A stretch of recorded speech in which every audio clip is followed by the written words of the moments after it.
औज़ुबिल्लाहिमिनश्शैतानिर्रजीम बिस्मिल्लाहिर्रहमानिर्रहीम।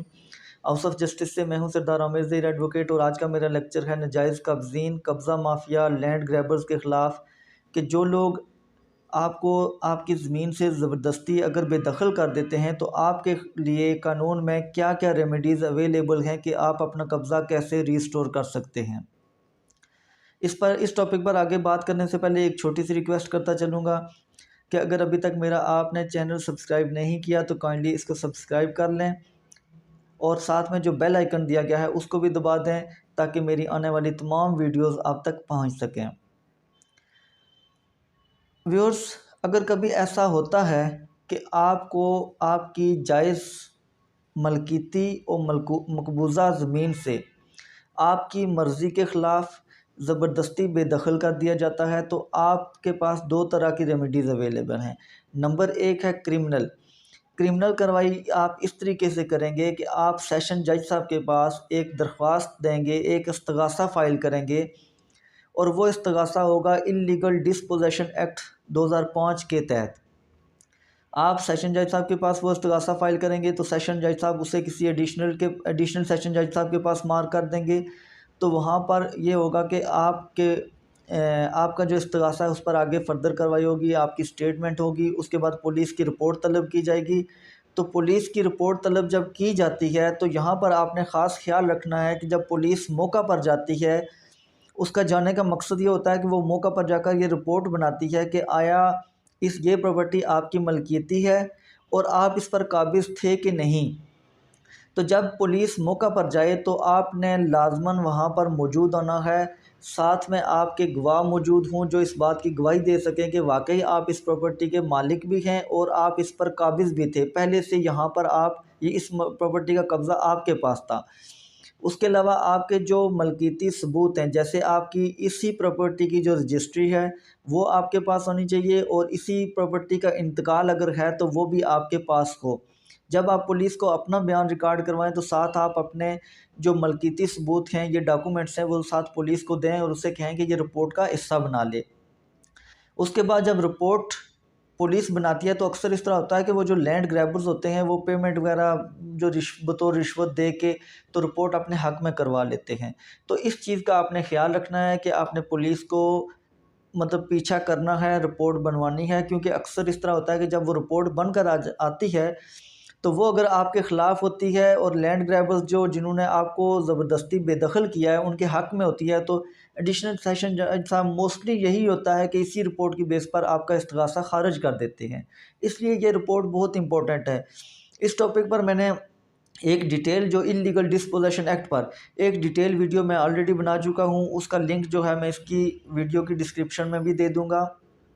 आप वहाँ पर मज़ीद उसका देख सकते हैं कि आप कैसे कैसे वो इल्लीगल डिस्पोजेशन एक्ट के तहत आप कार्रवाई कर सकते हैं। इसके अलावा आपने ये ख्याल रखना है कि जब आप ये इस्तगासा फ़ाइल करेंगे तो सेक्शन 7 जो है इल्लीगल डिस्पोजेशन एक्ट की, तो उसके तहत आपने एक एप्लीकेशन साथ लाजमी लगानी है।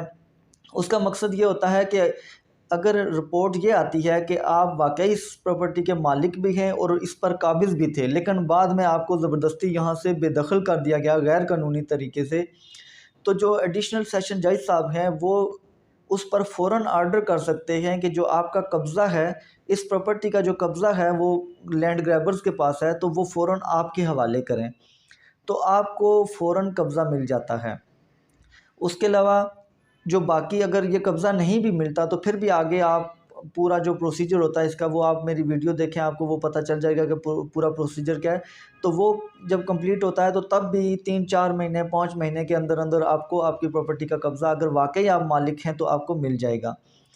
उसके अलावा जो दूसरा आपके पास रेमेडी अवेलेबल होती है वो होती है सिविल में होता है स्पेसिफिक रिलीफ एक्ट 1877 का जो है उसकी सेक्शन 9 के तहत अगर आपको किसी अपनी प्रॉपर्टी से बेदखल कर दिया गया है तो आप सिविल कोर्ट में जाके सिविल कोर्ट में जो इस्तगासा था इल्लीगल डिस्पोजेशन एक्ट का वो आपने सेशन कोर्ट में फ़ाइल करना है, जबकि अगर आप सिविल सूट करना चाह रहे हैं तो वो आप सिविल कोर्ट में करेंगे। वो सीनियर सिविल जज साहब के पास फाइल होगा, वहाँ से वो किसी सिविल जज के पास मार्क होगा। वहाँ पर उसका प्रोसीजर ये होता है कि ये सेक्शन 9 होती है स्पेसिफिक लीफ एक्ट 1877 के तहत, उसके तहत किया जाता है। तो उसमें फिर ये होता है कि जैसे ही आप फाइल करते हैं तो उसके बाद दूसरी पार्टी को नोटिस जाते हैं। उसके बाद जब दोनों पार्टीज़ हाज़िर होती हैं तो जो मुखालिफ पार्टियाँ जो डिफेंडेंट साइड से वो आके जवाब देते हैं। जवाब देने के बाद फिर उस पर प्रॉपर जो पहले प्लेंटिफ होता है जिसने केस फाइल किया होता है उसकी शहादतें होती हैं।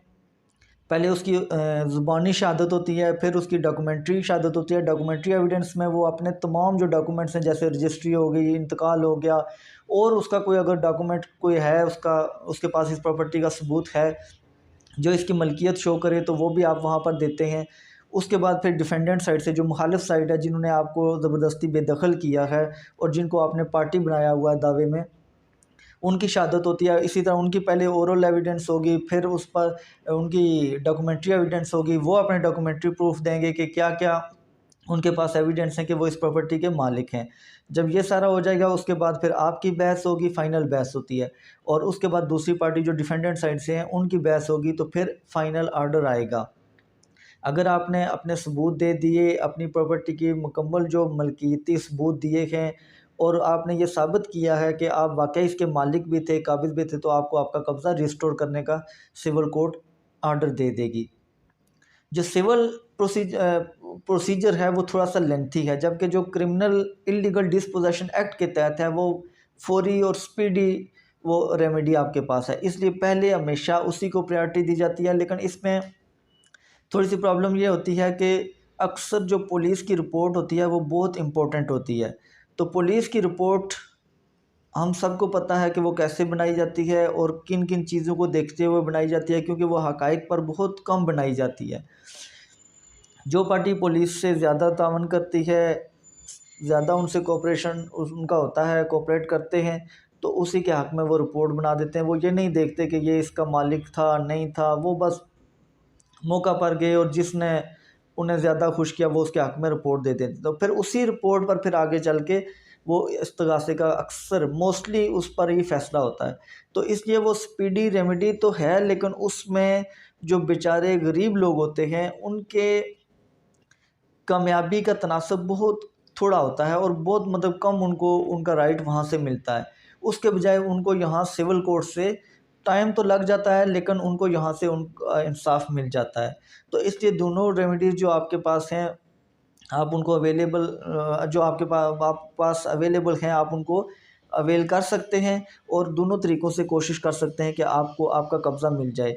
और अगर पहले जो आप सेशन कोर्ट में जाते हैं वहाँ से मिल जाता है तो वो तो 2-4 महीने की बात होती है, लेकिन वहाँ से नहीं मिलता, फ़र्ज़ किया वहाँ से नहीं मिलता, वो ख़ारिज हो जाता है इस्तिग़ासा, तो फिर भी आपके पास ये रेमेडी अवेलेबल होती है। आप यहाँ पर आके दोबारा सिविल कोर्ट में अपना दावा कर सकते हैं। ये नहीं कि आप वहाँ चले गए सेशन में तो आप यहाँ नहीं आ सकते, नहीं, आप दोनों रेमेडीज़ किसी भी टाइम आप दोनों रेमेडी आप अवेल कर सकते हैं। पहले आप सेशन में जाएँ, वहाँ से नहीं होता तो आप फिर आके सिविल कोर्ट में कर दें।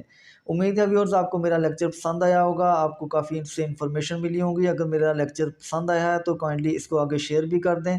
इसी के साथ इजाज़त चाहूँगा, अपनी दुआओं में याद रखिएगा। फ़ी अमानिल्लाह।